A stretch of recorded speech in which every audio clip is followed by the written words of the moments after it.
Pessoal, vamos falar sobre a situação na Ucrânia. Hoje, dia 25 de janeiro, são 8 horas da manhã aqui no Rio, 1 hora da tarde lá em Kiev, no momento que eu gravo esse vídeo, e tivemos excelentes notícias ontem. A Alemanha confirmou o envio e a autorização para envio do tanque Leopard 2, que é o principal tanque de batalha da Alemanha.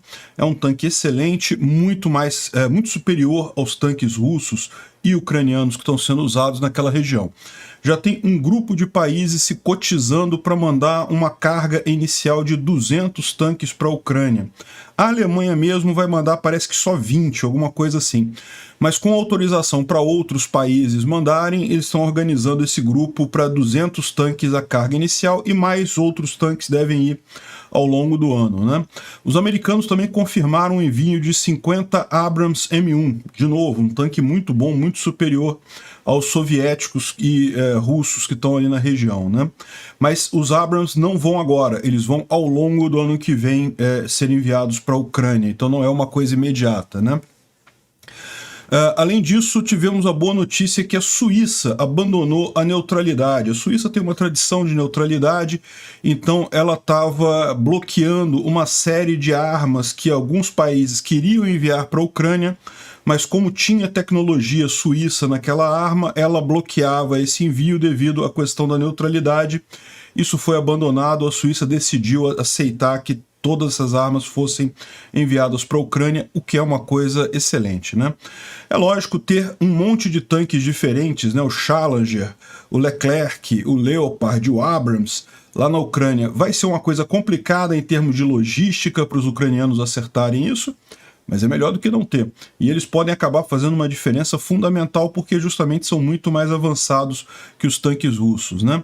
E mesmo com tudo certo já, é lógico, ainda tem etapa de treinamento, tem toda a logística de levar esses tanques para a Ucrânia. A gente imagina que esses tanques vão começar a aparecer lá na linha de frente para a ofensiva da primavera, em algumas semanas, né?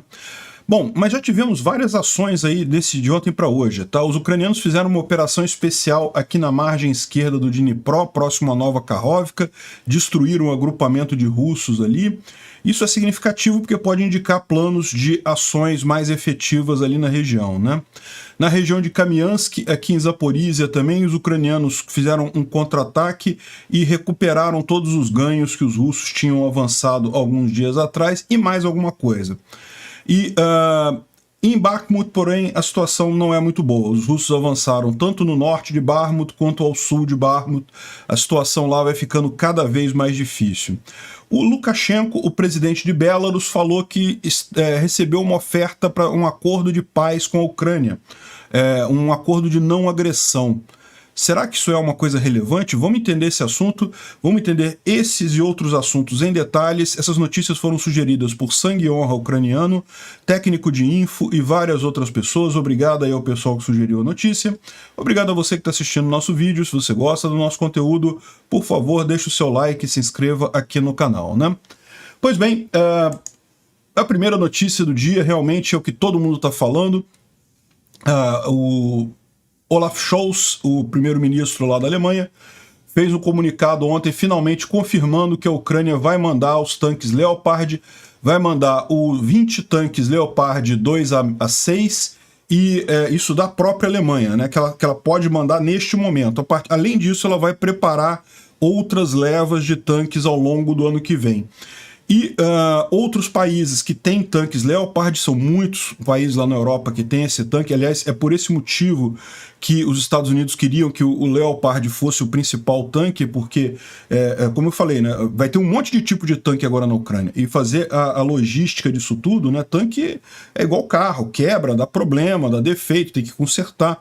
Então, ter a logística disso tudo seria complicada, né? Tendo uma quantidade principal de Leopard, os outros tanques, o Challenger, o Leclerc, o Abrams, talvez sejam usados para operações mais específicas em algumas partes específicas do fronte de batalha, né? Então, o principal deve ser o Leopard 2, e aí tem um grupo de 20 países... Ah, não, isso aqui é um videozinho bacana, mostrando como é que o Leopard 2 passa por cima de um carro. Parece que o carro nem tá ali. Praticamente não sente o carro. E aqui tá falando da Espanha, mas Portugal também se comprometeu a mandar tanques Leopard 2, a Espanha e vários outros países da Europa é estimado um total de 200 Leopard 2 que seriam enviados imediatamente para a Ucrânia, né? Imediatamente, assim, todo esse processo leva ainda algum tempo, né? Mas não é a demora de fabricação, por exemplo, de produção de novos, né? Então deve haver essa leva inicial de 200 Leopard já lá na Ucrânia, imagina-se para a primavera, porque também tem o treinamento dos ucranianos nessas armas, isso já estava sendo providenciado, mas agora tem que se treinar mais gente, tem que treinar toda uma equipe lá. Treinar um soldado para pilotar o Leopard 2 não é algo muito complexo, tá? Leva uma semana, 2 semanas. O ideal seria um mês, mas né, dependendo da velocidade com que eles façam, pode ser até menos do que isso. E então a expectativa toda é essa, que a gente vai estar vendo isso lá em março, esses tanques efetivamente operacionais lá na linha de frente, lá na linha de batalha, né? Vamos ver. A gente vai ficar aguardando para ver isso acontecer lá, né? O Tendar está lembrando aqui que muita gente está olhando apenas o aspecto militar desse passo decisivo de mandar os Leopard 2 para a Ucrânia. Mas tem algo muito mais significativo aí, que é o fato de toda a Europa, todo o Ocidente, ter se unido para dar as armas que a Ucrânia precisa para ganhar essa guerra. Ou seja, foi uma mudança de postura muito forte aqui, né? Até aqui o Ocidente vinha com aquele medo de não podemos escalar, não podemos dar à Ucrânia armas que ela já não tivesse alguma coisa, né? Não podemos instigar a Rússia e coisa e tal, e o pessoal percebeu agora que não tem jeito. Vamos dar as armas para a Ucrânia, o jeito de sair dessa guerra é com a derrota russa mesmo, não tem outra alternativa, né? Então, a expectativa é que isso não apenas libere os tanques, mas que isso seja indicativo de muito mais coisa. E, de fato, já estamos falando em F-16 para a Ucrânia. Lembra, lá atrás já tinha piloto ucraniano sendo treinado no F-16 lá nos Estados Unidos. E agora parece que a Holanda já está se disponibilizando a doar alguns F-16 para a Ucrânia. Então pode ser que a gente tenha F-16 nessa guerra muito em breve, né? F-16 é um caça, um avião muito bom americano, né? E outra coisa, os Estados Unidos falaram que vão também entregar o M1 Abrams. Eles estão preparando uma leva de 50 M1 Abrams para entrar nessa guerra. Tem algumas pessoas dizendo que isso já iria imediatamente para lá, mas outras pessoas estão dizendo aqui que, na verdade, isso seria da linha linha de montagem, né? Ou seja, seriam os Abrams que começariam a sair a partir de agora da fábrica, que seriam destinados para a Ucrânia. Ou seja, isso ainda vai levar um tempo, não é uma coisa imediata e vai ser ao longo do ano, não vai ser tudo de uma vez agora, né? Por que isso pode ser verdade? Isso pode ser verdade no sentido de que, eventualmente, esses Abrams estejam... Por que os Estados Unidos não pegam o que eles têm em estoque, né? Afinal, eles não estão lutando nenhuma guerra nesse momento. Pegam o que ele tem em estoque e manda para a Ucrânia e depois repõe o estoque deles, né? Eu imagino que esses Abrams que serão enviados para a Ucrânia talvez tenham alguma limitação ou alguma característica diferenciada. Então, eles teriam que ser produzidos, né? Então... Por isso, talvez eles queiram mandar apenas o que vai a partir de agora, o que vai ser fabricado agora. De qualquer forma, não deixa de ser uma boa coisa, né? O Abrams também é um tanque muito bom, e mesmo que não vá imediatamente para a Ucrânia, ele vai ao longo do ano, essa guerra não vai acabar tão cedo, então vai ser muito útil de qualquer forma. Bom, o Defmon tá sacaneando os russos aqui, que o pessoal tá no mecanismo de copy, né? De aceitação dos Leopard, né? Vai ver um monte de coisa que o pessoal fala, não, porque só 100 Leopard 2 só dá para cobrir essa areazinha aqui se botar um do lado do outro e coisa e tal. O pessoal fala, não é assim que eles vão ser usados, eles vão ser usados na ofensiva, né? Provavelmente na ofensiva de primavera que os ucranianos estão preparando. Aí tem mais um monte de brincadeira aqui do pessoal falando, não, olha, os falando, olha só, a imagem termal nem é essa coisa toda, realmente é muito ruim e coisa e tal. Os russos estão realmente estão preocupados. Eu estou tentando aceitar a situação, né? Enfim. E, além disso, teve outras notícias importantes nessa área. A produção de munição 155mm para os obuseiros da padrão OTAN, né, vai ser aumentada para 90 mil por mês ao longo de 2 anos. Ou seja, isso daí não é assim uma coisa imediata, mas implica em aumentar já isso daí, já prevendo uma guerra de mais longa duração. Então isso é importante, isso é muito importante, porque um dos problemas que tanto a Ucrânia quanto a Rússia está enfrentando na linha de frente é que a maior parte do estoque de cartuchos que eles tinham, né, de munição para obuseiros e para canhões e coisa e tal, já está chegando no final. Então agora vai depender da produção.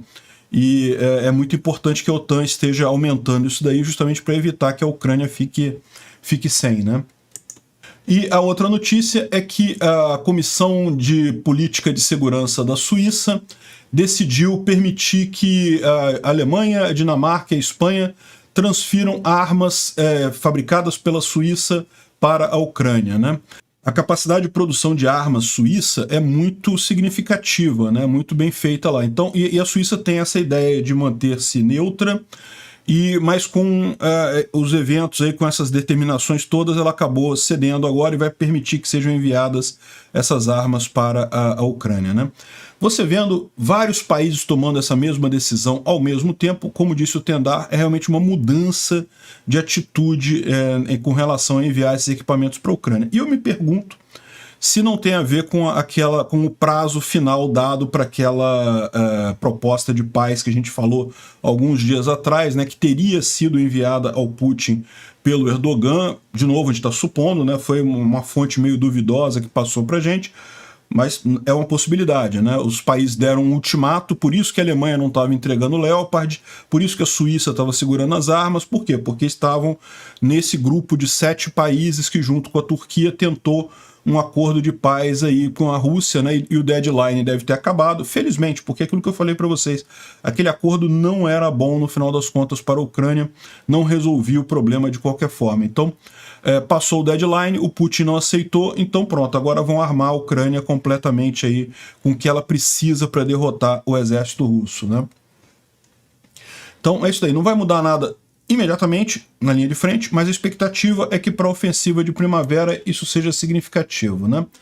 Tivemos aqui alguns ataques, isso daqui foi em Oleksandriva, próximo a Donetsk. Tem uma grande coluna de fumaça aqui, depois de uma explosão, uma grande coluna de fumaça, algum depósito de munição foi atingido ali na região de Oleksandrivka. E aqui foi em Mariupol, Berdiansk. Berdiansk, aqui embaixo, houve uma explosão do carro da colaboradora russa lá, né? O pessoal tem feito muito esse tipo de ação lá. Valentina Mamai, que era uma colaboradora lá dos orcs, ela não se sabe se ela foi ferida ou não no acidente, mas o carro dela foi para o espaço, né? E também aqui em Mariupol houve uma grande explosão num agrupamento de russos ali, num alojamento de russos, com 200 russos ali, segundo eles estão dizendo, são daguestanes ou kadirovitas que estavam nessas barracas e explodiram lá. Ainda não se sabe se tem algum resultado efetivo, né? Mas de qualquer forma está a informação aí, né? No total, né, do dia de ontem para hoje, os ucranianos atingiram 8 concentrações de força de tropas russas na região ali, né? Então é aquele negócio que a gente fala, nem sempre a gente tem imagem, nem sempre a gente tem como mostrar aqui em detalhe o que foi, mas essas ações têm acontecido com bastante frequência. Mas uma ação que não acontece com muita frequência e que aconteceu ontem, na verdade foi no dia 23 e 24 de janeiro, aconteceu alguns dias atrás, né, no dia 23 para o dia 24, de anteontem para ontem, foi uma operação anfíbia na região de Nova Kakhovka. Aqui está o relato em 2 telegrams, tá? Esse aqui é o telegram ucraniano, então eles explicando o que foi. E esse aqui é o telegram russo, dando a versão deles do que foi. Então vamos ver primeiro o ucraniano, eles falando aqui que as forças armadas ucranianas conduziram um avanço de reconhecimento, né, uma turma de reconhecimento na retaguarda dos invasores na área de Nova Kakhovka, né? Eles já tinham algumas informações devido à ajuda de partisãos locais, mas eles queriam justamente verificar qual era o agrupamento de tropas que tinha ali e como é que eles estavam operando.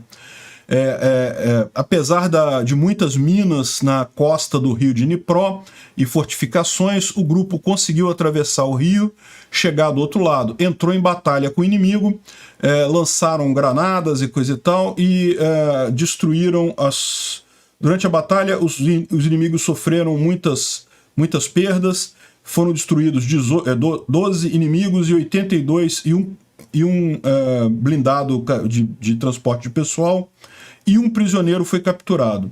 Depois de completar a tarefa, o grupo retornou para o lado direito do Dnipro, né? Os russos falam de forma diferente. Eles dizem aqui, houve uma travessia lá no Dnipro. Sim, de fato, o inimigo tentou se forçar na área de Nova Kakhovka, no Dnipro, com forças de uma companhia inteira. Ou seja, os ucranianos falaram que foi um pequeno grupo de reconhecimento. Eles estão falando aqui que foi uma companhia inteira. E, como resultado, toda a infantaria inimiga foi destruída e pelo menos 3 BMPs foram destruídos também, né? E os nossos lutadores notaram que, estranhamente, a artilharia ucraniana não cobriu esse avanço ucraniano, provavelmente porque estão sem munição de artilharia, por negligência dos comandantes, ou simplesmente porque queriam se livrar dos soldados mesmo, né? Ou seja, repara que, na verdade, a história contada foi diferente, né? Eles estão dizendo aqui que foi uma tentativa de avanço, quando não. Os ucranianos mandaram uma turma de reconhecimento mesmo, né? Uma patrulha de reconhecimento, não era para fazer nenhuma invasão e coisa e tal. Os russos estão tentando aumentar isso daí para dizer que se saíram bem no final, mas, na verdade, provavelmente, pelo que a gente viu aqui, os ucranianos é que fizeram o que queriam fazer ali, né? O local foi esse daqui, ó. Só para vocês se localizarem, aqui é a cidade de Kherson, aqui é a cidade de Nova Kakhovka, e o ponto de travessia foi exatamente aqui,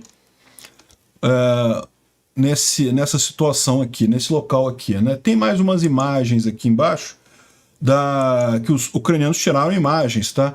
Mostrando aonde era o local que estavam os russos lá e que foi destruído pelo grupo, né, de reconhecimento ucraniano.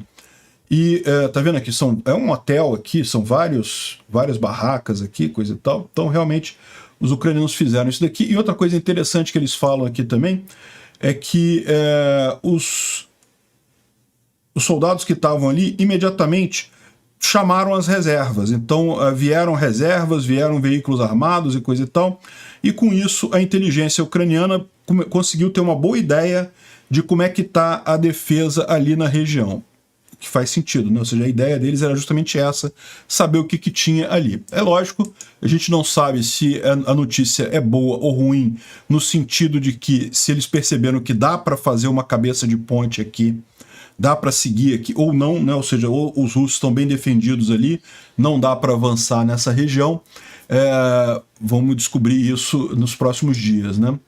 O próprio Igor Girkin, ou Igor Strelkov, aquele criminoso de guerra russo lá que virou comentarista agora no Telegram, né? Fala aqui que no Telegram dele que foi reportado que as tropas russas conseguiram parar uma tentativa de desembarque na área de Kakhovka com fogo de artilharia.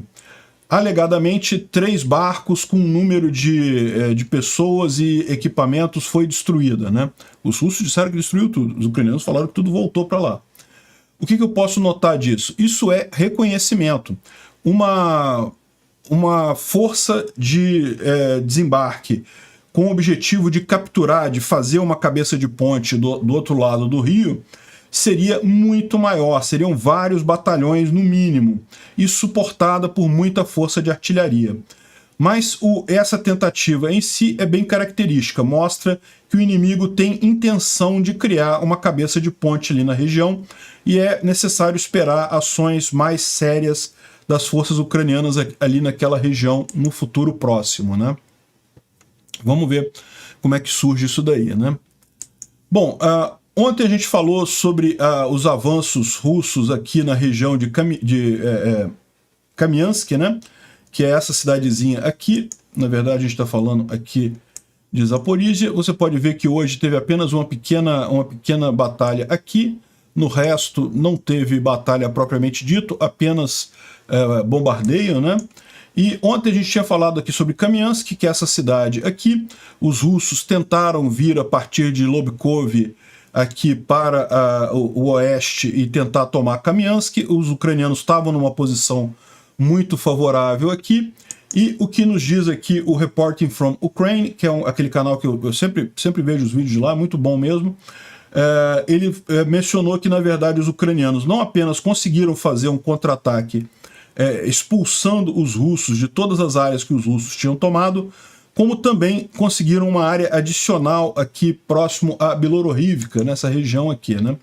Lembra, Lobkov era uma cidade que estava na zona cinzenta, os russos tomaram essa cidade e avançaram aqui. Os ucranianos repeliram todo esse avanço que eles fizeram aqui em direção a Kamiansk, bem como em outras cidades por aqui, né?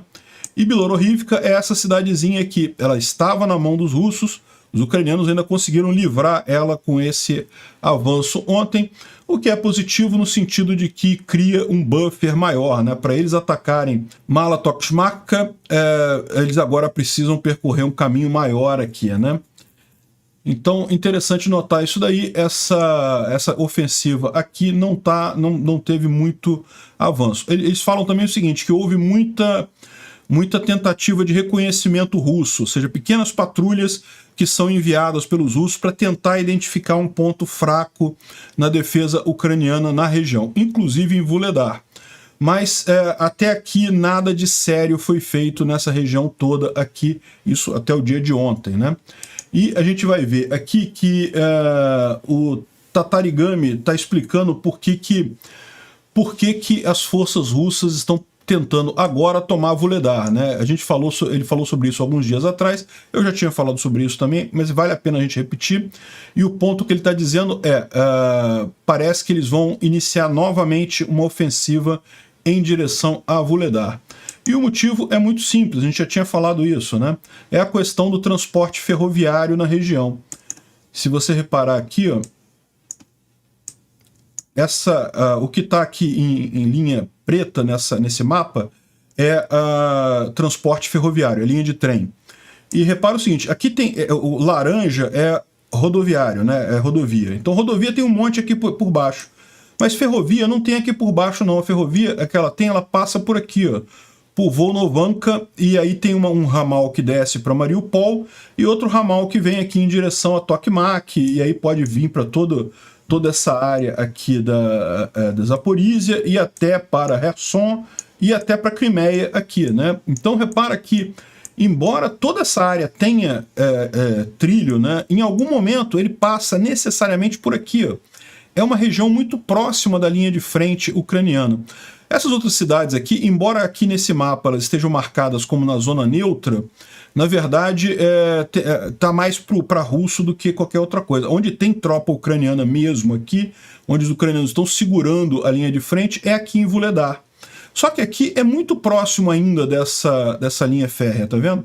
Então os russos não conseguem usar ela de forma muito significativa, porque os ucranianos têm controle de fogo aqui, eles podem atingir essa linha férrea aqui. E o que eles querem é justamente isso, eles querem tomar Vuhledar para expulsar os ucranianos daqui e afastar essa região, criar um buffer suficiente.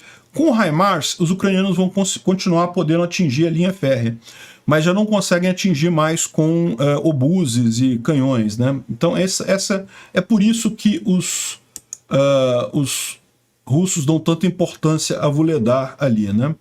Ele explica aqui basicamente a mesma coisa, questão de trens e coisa e tal, né? Bom, e lembra que ontem a gente trouxe até essa mensagem aqui do Telegram russo falando que não, que começou o avanço em Vuhledar e estamos avançando e vamos tomar Vuhledar, a ordem é para ir para oeste, coisa e tal. Aparentemente, inclusive, o principal ataque não está vindo aqui do sul, está vindo do oeste. Eu não sei se eles tomaram mais alguma coisa aqui nessa região, talvez aqui em Mikilsk. Enfim, os russos falaram que estavam caminhando com isso daqui, que os ucranianos tinham abandonado algumas posições e coisa e tal, mas o mesmo cara no Telegram de hoje, o Khodakovsky, ele não está tão otimista mais hoje, tá? Olha aqui a tradução. O ritmo do progresso diminuiu à noite, né? O inimigo colocou reservas e aumentou a resistência, mostrando alguns nodos mais ativos. Da madrugada até o momento atual, a nossa artilharia está tentando suprimir essas tropas do inimigo, né? O inimigo, no caso, são os ucranianos, e a infantaria russa está reagrupando. Nossas perdas são significativamente menores que aquelas feitas nos primeiros dias de ataque de Pavlivka, mas não há resultados pronunciados ainda. Ou seja, dizer que teve menos perdas que em Pavlivka não quer dizer muita coisa. Pavlivka foi quando os russos tentaram tomar essa cidade aqui. Eles tiveram muitas perdas mesmo, muitas mesmo. Batalhões inteiros perdidos ali. Então dizer que teve menos perda aqui com Pavlivka não quer dizer muita coisa não, né? E eles estão falando que não tem nada que eles possam falar como resultado ainda, né? O inimigo foi retirado de sua primeira linha de defesa, mas se retraiu atrás da fortaleza, né, de comunicações minadas, quase dentro de Uledar. Temos um monte de trabalho mais adiante. Ou seja, o que ele está dizendo é que eles tentaram, estavam achando que estavam avançando muito, mas não estavam avançando tanto assim não, né? Afinal das contas, não fez diferença. Bom, uma outra notícia que não dá para saber exatamente o que isso significa, né? Mas as forças da administração russa em Luhansk, lembra, a suposta república separatista, entre aspas, de Luhansk, não existe de verdade. São russos que estão administrando aquela região ali, né? A gente sempre deixou isso claro desde o início. Não existe, nunca existiu na Ucrânia movimento separatista de Donetsk, movimento separatista de Luhansk, nunca teve isso. É russo que inventou esse troço justamente para justificar a invasão deles, né? Então, só que a administração russa de Luhansk está retirando as famílias dos soldados do segundo corpo de armas, né, do segundo corpo do exército, da cidade de Luhansk para o território da Federação Russa. E aí é uma coisa curiosa, porque, olha só, Luhansk, a capital do estado de Luhansk, né, do Oblast de Luhansk, é essa cidade aqui que também se chama Luhansk. É uma cidade relativamente tranquila. Por quê? Porque ela está mais longe que a capacidade do HIMARS. Os HIMARS não chegam aqui em Luhansk.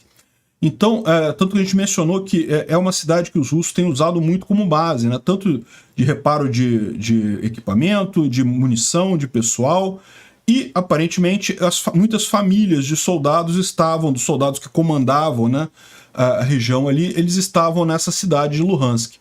Aparentemente, os russos evacuaram eles para o território russo, pediram para sair daqui e, bom, a gente não sabe exatamente por que eles fizeram isso, mas uma possibilidade é aquela que eu falei para vocês, né? Se realmente os ucranianos conseguirem furar esse bloqueio entre Kriminá e Svatov aqui, eles rapidamente vão se estabelecer aqui entre Starobilsk e Novoaidar, nessa região aqui, e daqui eles já começam a ter a possibilidade de atacar diretamente Luhansk, nem que seja com HIMARS, né?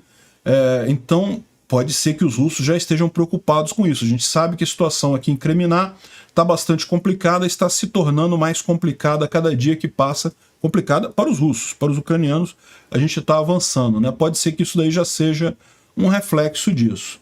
Bom, agora um lugar que não está muito bom para os ucranianos e os russos estão conseguindo avançar de fato é em Bakhmut, né? Aqui a gente tem dois vídeos que saíram ontem que comprovam fotograficamente o avanço russo na região. Eu falei para vocês várias vezes ao longo dos últimos dias que o pessoal, não, os russos estão falando que estão avançando não sei aonde, estão falando que estão avançando não sei aonde, mas a gente não tem nenhuma evidência de que eles realmente estejam avançando. E aí não dá para saber exatamente aonde eles estão. Pois bem, agora a gente tem algumas evidências de que sim, eles estão avançando tanto ao norte de Bakhmut quanto ao sul, né? Então o primeiro caso aqui é Paraskovivka, que fica no norte de Bakhmut, em que eles foram, os ucranianos destruindo um grande acúmulo de vermes russos, né? Que foram limpos pelo tanque ucraniano, né? Então nessa região aqui, os ucranianos destruíram muitas tropas russas, mas isso significa que tem tropas russas ali, né? E isso daqui é nessa região aqui, ó, esse ponto exato que foi geolocalizado ali. Então repara, é entre Paraskovivka e Pidhorodne. Então provavelmente os russos, eles não tomaram ainda Krasnohoran, mas eles podem ter entrado aqui por esse meio e já estão por aqui. Isso é preocupante porque aqui, se os russos conseguirem firmar a posição aqui, a M3 não pode mais ser usada para abastecer Bakhmut, né? Menos uma via que os ucranianos têm para abastecer a cidade de Bakhmut, é aquela grande preocupação. É a M3, essa T0504 aqui, que também tem um outro nome aqui no mapa, né? Eu não sei se isso aqui é nomenclatura antiga, alguém está com nomenclatura antiga aqui. Aqui a M3 é M3 mesmo, mas aqui é H32 ou N32, e aqui é justamente o outro ponto, né?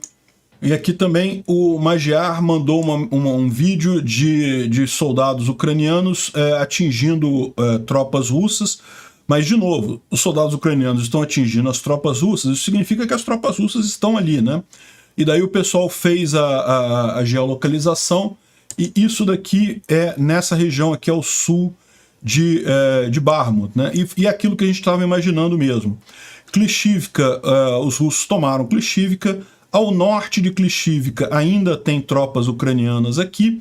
Os russos estão atacando Ivanivsk, mas não através de Klishivka. Aqui tem tropas ucranianas ainda. Eles estão vindo por aqui, eles estão fazendo uma pinça pelo sul aqui para fazer um ataque a Ivanivsk. Ainda estão longe de Ivanivsk, ainda estão longe da T0504 ou N32, né, que é essa outra via aqui, que também é muito importante para abastecer Bakhmut.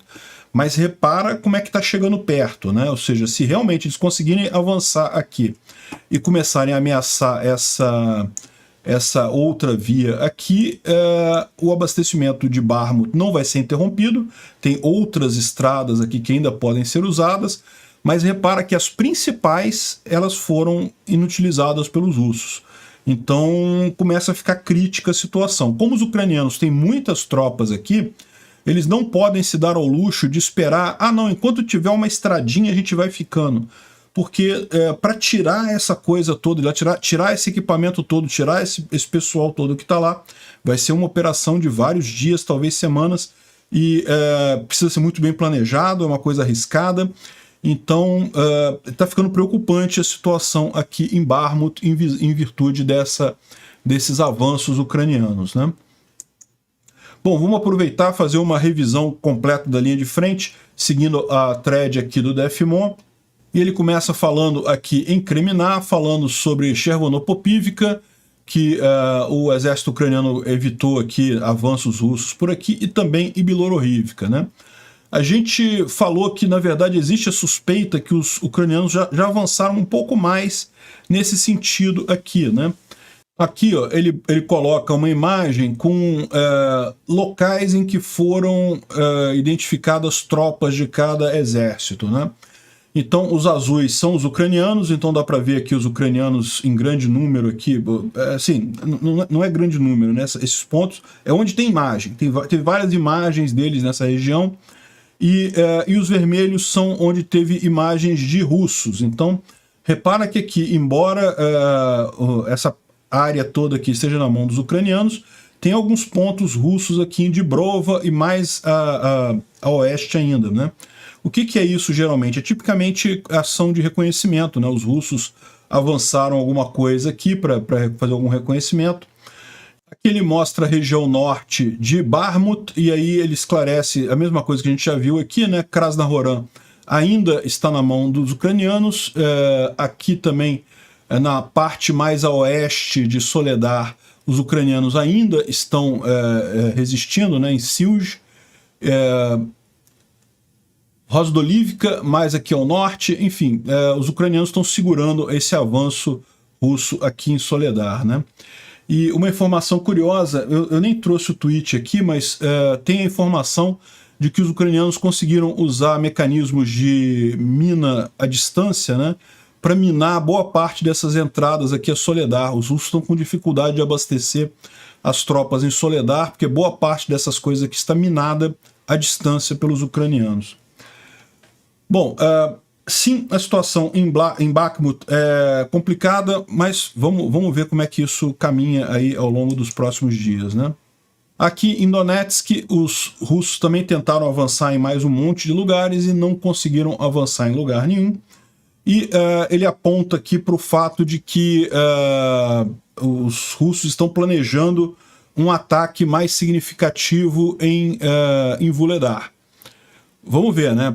Deve estar acontecendo agora, não foi muito bem no início, mas pode ser que a coisa ganhe força aí nos próximos dias. E um outro blogger que é pró-Rússia, o Krybar, reportou que os russos realmente não conseguiram avançar aqui na região de Zaporizhia, né?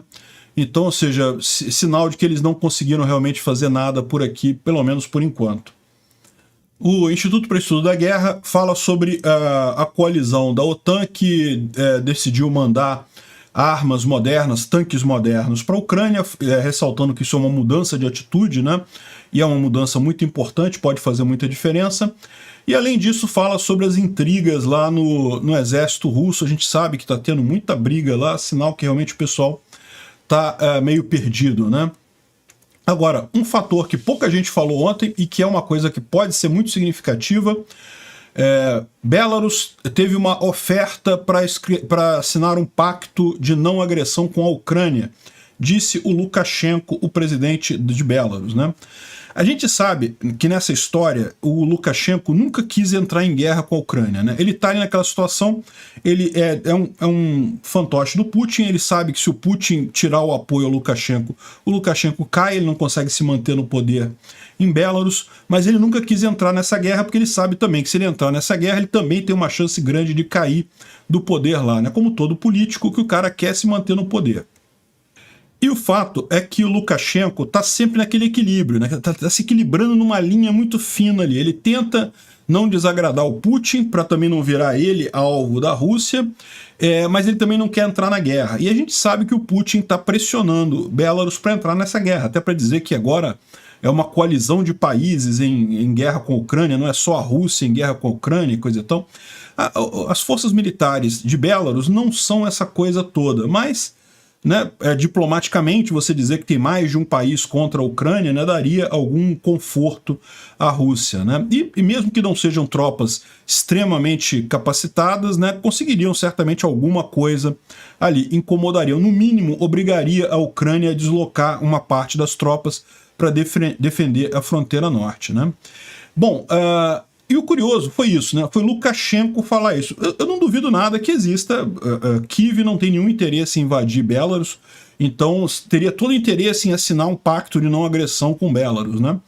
A questão toda é, por que Lukashenko falou isso? Lukashenko falou isso porque ele está se equilibrando na corda bamba, ele está tentando não entrar na guerra. E pode ser que, a essa altura, ele tenha de fato chutado o Putin, percebeu que, na situação que a coisa está, essa guerra está perdida para o Putin, então ele já está começando a confrontar o Putin mais diretamente, né?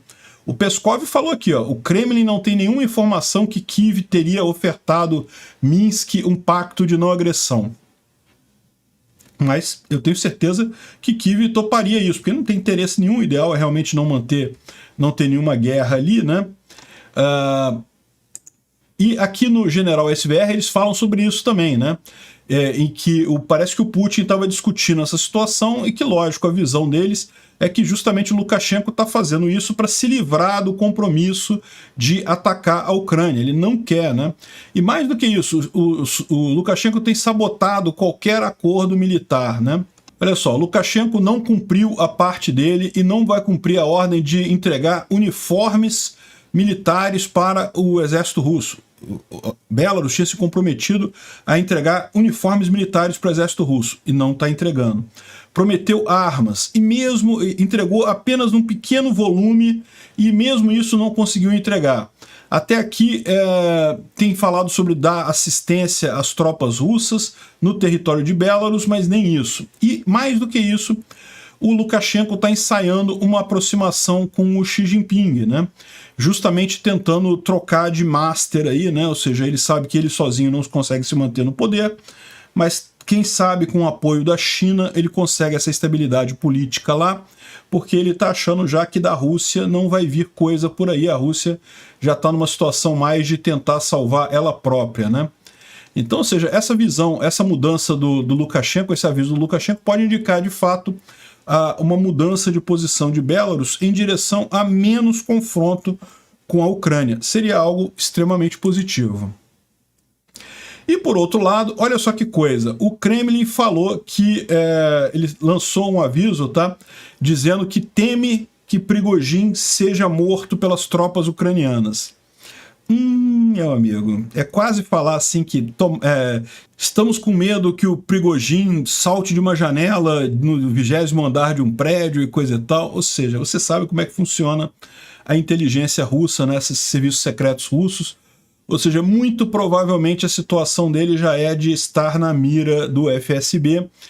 Já cumpriu o papel que ele tinha para cumprir nessa guerra, agora não tem mais interesse e pode ser que isso aconteça, né? Vamos ver o que vai acontecer aí mais adiante com o Prigozhin, né?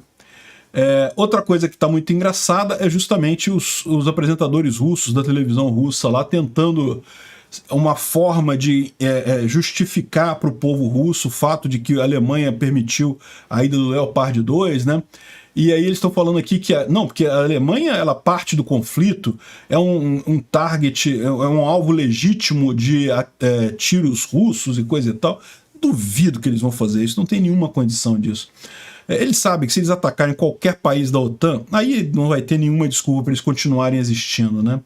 E tá falando que suporta líderes nazistas e coisa e tal.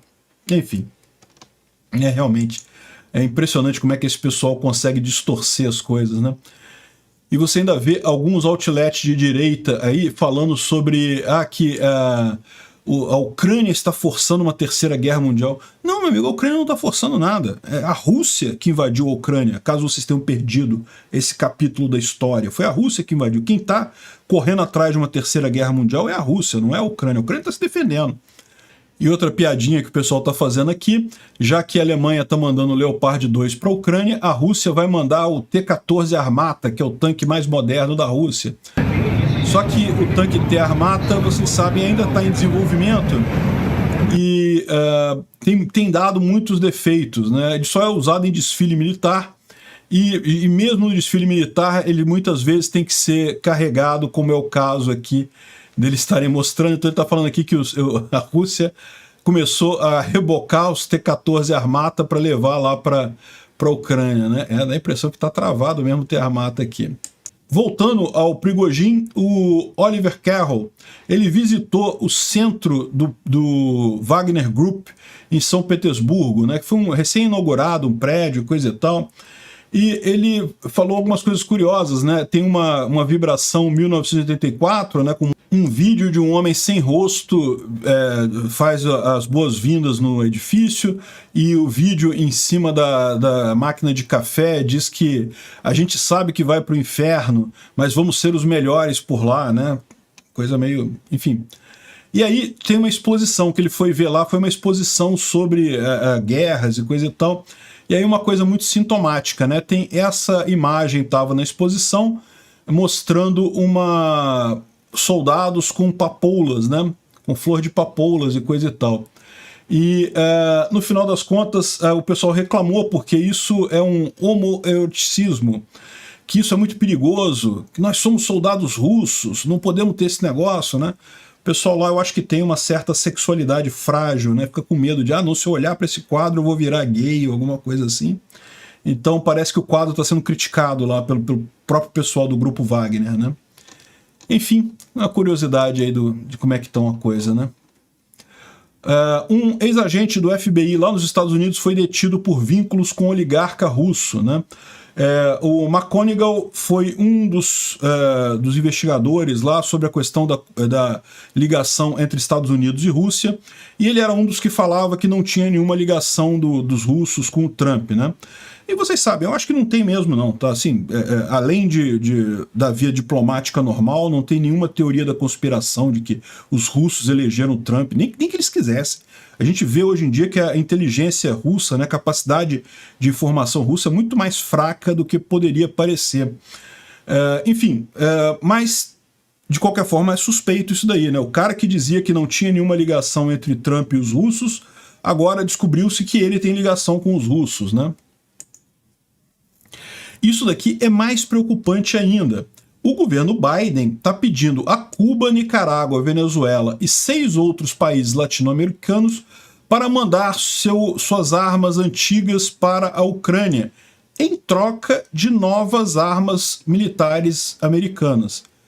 Bom, assim, para o exército brasileiro seria ótimo isso. Não sei se o exército brasileiro tem arma antiga arma antiga russa, soviética. Deve ter, né? Não sei. Mas eu fico preocupado com isso daqui. Cuba, Nicarágua, Venezuela. Isso aí não são necessariamente democracias, né? Não são estados que funcionaram.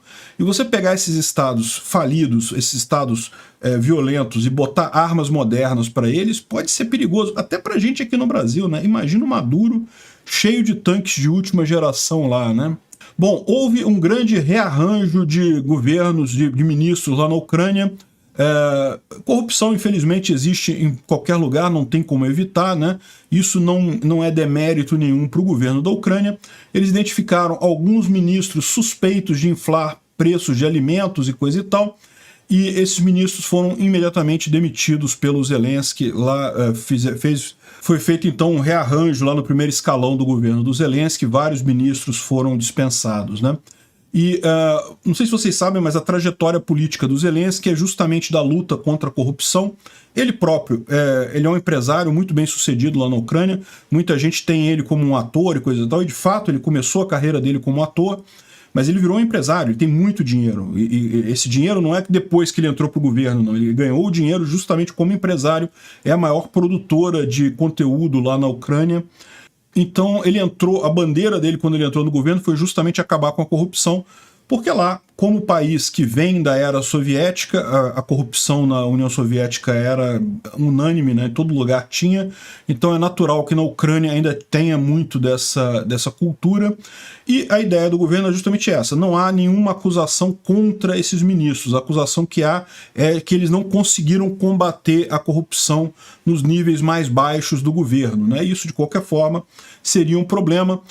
Muitos dos pontos levantados nem são comprovados, mas justamente para evitar qualquer tipo de suspeita em cima do esforço de guerra, o Zelensky preferiu agir preventivamente com o princípio de tolerância zero em relação à corrupção, e esses ministros que não conseguiram combater a corrupção, então é importante notar isso, não é que eles estavam envolvidos, eles não conseguiram evitar a corrupção em níveis mais baixos, eles foram trocados para evitar qualquer ruído aí durante a guerra, fez muito bem, né? Bom, e tem algumas outras notícias mais positivas aqui, né? Por conta da guerra, quem diria, os casamentos entre ucranianos estão aumentando, né? Um monte de gente casando até na linha de frente, coisa e tal. É interessante ver como é que a guerra tem afetado essa psique aí, né?